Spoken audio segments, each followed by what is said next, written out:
ভারতের রাজনীতির মানচিত্রে এমন কিছু জায়গা আছে যা শুধু ভোটের সংখ্যা দিয়ে মাপা যায় না, বরং সেগুলো দেশের সামগ্রিক মেজাজটা বোঝার জন্য একটা ব্যারোমিটারের মতো কাজ করে। পশ্চিমবঙ্গের বাঁকুড়া জেলার সোনামুখী ঠিক এমনই একটা বিধানসভা কেন্দ্র। আজকের এই আলোচনায় আমরা কোনো দলের হয়ে প্রচার করতে আসিনি, বরং তথ্যের আয়নায় সোনামুখীর মানুষের রায়টা বোঝার চেষ্টা করব। এখানকার মাটির কথা, মানুষের মনের কথা আর তাদের ভোটের মাধ্যমে দেওয়া আসল বার্তাটা কি, সেটাই আমাদের জানার উদ্দেশ্য। আচ্ছা, এই সোনামুখী জায়গাটা ঠিক কেমন এটাকে বুঝতে হলে প্রথমে এর পরিচয়টা জানা দরকার। এটা ১০০% একটা গ্রামীণ এলাকা, তথাকথিত জঙ্গল মহলেরই একটা অংশ। এখানে জীবন মানেই হল কৃষি, ধান, আলু আর আনাজপত্রের চাষি এখানকার অর্থনীতির মূল কথা। এখানকার মানুষের সম্পর্ক শুধু একে অপরের সাথে নয়, তার চেয়েও বেশি মাটি, জল আর প্রকৃতির সাথে। এই মাটির টানটাই তাদের আসল পরিচয়, তাদের শক্তি আর তাদের রাজনৈতিক ইচ্ছের উৎস এটাই। তো চলুন দেখে নেই আমরা কি কি বিষয় নিয়ে কথা বলবো। প্রথমে আমরা বুঝব এখানকার মানুষের মনের কথা, তাদের সমাজ আর রোজকার লড়াই। এরপর আমরা দেখব তাদের ভোটের রায়, যা বারবার রাজনীতিক বিশেষজ্ঞদেরও অবাক করে দিয়েছে। তৃতীয়ত, আমরা এই ফলাফলের কারণগুলো একটু কাটাছেঁড়া করে দেখব। আর সবশেষে এই তথ্যের ভিত্তিতে একটা কার্যকরী শাসনের রূপরেখা কেমন হতে পারে তা নিয়ে আলোচনা করব। তাহলে চলুন একেবারে গভীরে ঢোকা যাক। কারা থাকেন এই সোনামুখীতে, তাদের জীবনের সেই মূল সমস্যাগুলো কি যা তাদের ভোটের সিদ্ধান্তকে নিয়ন্ত্রণ করে? সোনামুখীর রাজনীতিকে যদি বুঝতে চান, তাহলে আগে এখানকার সমাজটাকে বুঝতে হবে। এখানকার জনসংখ্যার একটা বিরাট অংশ, মানে প্রায় ৪৪% তপশিলি জাতিভুক্ত। এর সাথে আছেন প্রায় ৩.৫% তপশিলি উপজাতির মানুষ। ধর্মীয় দিক থেকে দেখলে ৮৬% হিন্দু আর ১২% মুসলিম। মাহিষ্যের মতো কৃষক সম্প্রদায় আর বাগদি ও বাউরির মতো খেটে খাওয়া মানুষেরাই এখানকার সংখ্যাগরিষ্ঠ। এই সংখ্যাগুলো কিন্তু শুধু পরিসংখ্যান নয়, এগুলো মানুষের জীবন জীবিকা আর সামাজিক অবস্থানের কথা বলে, যা এখানকার রাজনীতির সমীকরণ গড়ে দেয়। কিন্তু এখানকার মানুষের দিন কাটে কি করে? তাদের জীবনটা বেশ কিছু পুরনো সমস্যায় জড়িয়ে আছে। যেমন ধরুন, জাতীয় সড়ক ১৪ মতো গুরুত্বপূর্ণ রাস্তার অবস্থা খুব খারাপ, যা যাতায়াত আর ব্যবসা বাণিজ্যে বাধা তৈরি করে।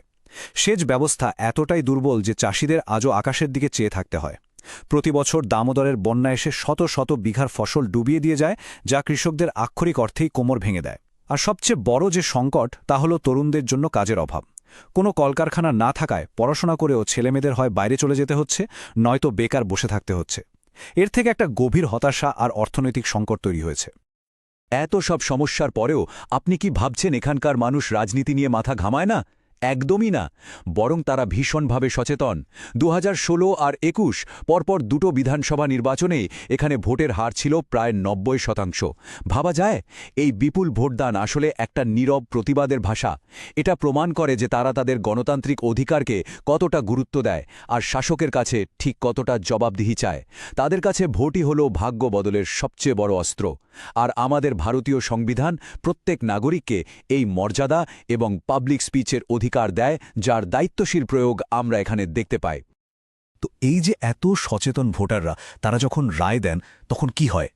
তার ফলাফলটা যে কতটা অপ্রত্যাশিত হতে পারে, চলুন সেটাই দেখি। সোনামুখীর ভোটের ইতিহাস কিন্তু কোনো সরল রেখায় চলে না। মাত্র ৫ বছরের মধ্যে ছবিটা কিভাবে পুরো পাল্টে গেল দেখুন।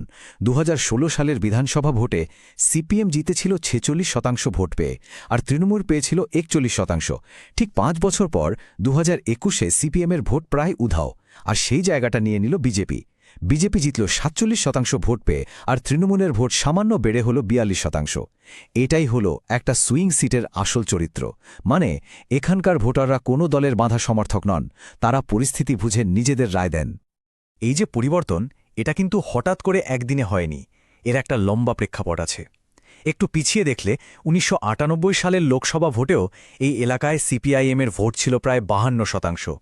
২০১৬তেও তারা জিতেছিল, কিন্তু আসল বদলের ইঙ্গিতটা পাওয়া গিয়েছিল ২০১৯ সালের লোকসভা নির্বাচনে। সেবার বিজেপি এই বিধানসভা কেন্দ্র থেকে প্রায় ৫৫% ভোট পেয়ে সবাইকে চমকে দিয়েছিল। ওটাই ছিল ২০২১-এর বিধানসভা জয়ের একটা মহড়া। এক সময়ের বামেদের দুর্গে এই যে বিপুল পরিবর্তন, এটা একটা বড় রাজনৈতিক পট পরিবর্তনের দিকেই ইঙ্গিত করে। তাহলে এই যে এত ঘন ঘন রায় বদল, এর আসল মানেটা কি? এটা কি শুধুই এক দল ছেড়ে অন্য দলকে সমর্থন করা? না, এর অর্থ তার চেয়েও অনেক গভীর। এটা পরিষ্কার বুঝিয়ে দেয় যে সোনামুখীর ভোটাররা অত্যন্ত বাস্তববাদী। তারা কোনো নির্দিষ্ট রাজনৈতিক বিচারধারার প্রতি অন্ধভাবে অনুগত নন। তাদের কাছে সবচেয়ে বড় প্রশ্ন হল কোন দল তাদের রোজকার জীবনের সমস্যাগুলো মেটাতে পারবে। তাদের কাছে কাজটাই শেষ কথা। চলুন এবার একটু কাটাছেঁড়া করে দেখি 2021 সালের এই পরিবর্তনের মূল কারণগুলো কি ছিল। মানুষের মনে জমে থাকা ক্ষোভের উৎসগুলো ঠিক কোথায়? মূলত 4টে কারণে এই রাজনৈতিক বদলকে উস্কে দিয়েছিল। প্রথমত, কাটমানি বা তোলাবাজি নিয়ে মানুষের তীব্র ক্ষোভ। সাধারণ মানুষের অভিযোগ ছিল সরকারি প্রকল্পের সুবিধা পেতে গেলে, যেমন ধরুন ঘরের টাকা বা ত্রাণ, স্থানীয় নেতাদের একাংশকে টাকা দিতে হচ্ছে। দ্বিতীয়ত, শিক্ষক নিয়োগের দুর্নীতি। যে পরিবারগুলো নিজেদের সবটুকু দিয়ে ছেলেমেয়েদের পড়িয়েছে, তারা যখন দেখল অযোগ্যরা টাকার জোরে চাকরি পেয়ে যাচ্ছে, তখন তাদের মধ্যে তীব্র হতাশা আর রাগ তৈরি হয়। তৃতীয়ত, ভোটের পরের হিংসার স্মৃতি। ওই ঘটনাগুলো মানুষের মনে একটা ভয় আর প্রশাসনের ওপর গভীর অনাস্থা তৈরি করেছিল। আর চতুর্থ এবং সবচেয়ে গুরুত্বপূর্ণ কারণ হল বেকারত্ব, যা তরুণ প্রজন্মের সব স্বপ্নকে শেষ করে দিচ্ছিল। এই রিপোর্টের একটা লাইন পুরো পরিস্থিতিটাকে খুব সহজে ব্যাখ্যা করে। ভোটারদের দর কষাকষির ক্ষমতা অনেক বেশি। মানেটা খুব সোজা। সোনামুখীর ভোটাররা নিজেদের ভোটের মূল্যটা খুব ভালো করে জানে। তারা রাজনৈতিক দলগুলোকে এই বার্তাটাই দিতে চায় যে যদি তাদের কথা না শোনা হয়, যদি তাদের অবহেলা করা হয়, তাহলে ব্যালট বাক্সে তার কড়াই গণ্ডায় জবাব মিলবে। আসল ক্ষমতাটা তাদেরই হাতে। তো সমস্যা তো বুঝলাম, কিন্তু সমাধান কি? অতীত বিশ্লেষণ করে আমরা সমস্যাগুলো তো চিহ্নিত করলাম। এখন এই তথ্যের উপর ভিত্তি করে ভবিষ্যতের দিকে তাকানোর সময়। সোনামুখীর মানুষের জন্য একটা কার্যকরী আর জনমুখী শাসনের রূপরেখা ঠিক কেমন হতে পারে? এর প্রথম স্তম্ভটা হল এমন কিছু কাজ করা যা চোখে দেখা যায় এবং যার সুফল মাপা যায়। এর জন্য 3টে জরুরি পদক্ষেপের কথা ভাবা যেতে পারে। 1. জাতীয় সড়ক 14 মতো প্রধান রাস্তাগুলোর আধুনিকীকরণ। এতে শুধু যাতায়াতই সহজ হবে না, কৃষিপণ্য বাজারে পৌঁছে দেওয়ার সময়ও বাঁচবে। 2. সৌরশক্তি চালিত সেচ পাম্প বসানো। এর ফলে চাষিদের আর জলের জন্য প্রকৃতির উপর নির্ভর করতে হবে না, বছরে একাধিক ফসল ফলানো সম্ভব হবে। আর 3. একটা কৃষিপণ্য প্রক্রিয়াকরণ ইউনিট তৈরি করা। এর ফলে একদিকে যেমন স্থানীয় প্রায় 500 ছেলেমেয়ের কাজের সুযোগ হবে, তেমনি কৃষকরাও তাদের ফসলের ন্যায্য দাম পাবেন, ফরেদের দৌরাত্ম্য কমবে। দ্বিতীয় স্তম্ভটা হল নতুন কোনো প্রতিশ্রুতি নয়, বরং যে প্রকল্পগুলো ইতিমধ্যেই চালু আছে সেগুলোকে 100% সফলভাবে মানুষের কাছে পৌঁছে নেওয়া। দুর্নীতির সমস্ত ছিদ্র বন্ধ করে প্রধানমন্ত্রী আবাস যোজনার ঘর যেন শুধু যোগ্য লোকেরাই পায়। জল জীবন মিশনের মাধ্যমে প্রত্যেক বাড়িতে যেন পরিশ্রুত পানীয় জল পৌঁছায়। আয়ুষ্মান ভারত কার্ডের মাধ্যমে যেন সবাই স্বাস্থ্য বীমার সুবিধা পায়। আর সব ধরনের পেনশন ও কৃষি সহায়তা যেন মানুষ একদম সময় মতো হাতে পায়। এই প্রকল্পগুলোর সফল রূপায়ণই সরকারের ওপর মানুষের আস্থা ফিরিয়ে আনতে পারে।